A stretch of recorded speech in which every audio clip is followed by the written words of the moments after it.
power supply. Slide it in. And can you see the pin there? Yeah. And just pop it in.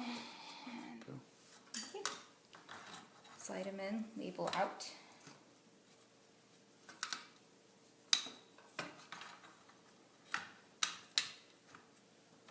And then plug it into the board.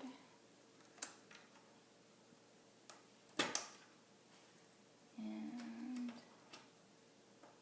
can you see the little raised things there? Okay, you're going to take the CPU and line it up. It's got some little grooves toward the back that line up just here. And then you just close it in. So those are open. And just line up the groove right here. And set it in and clip it.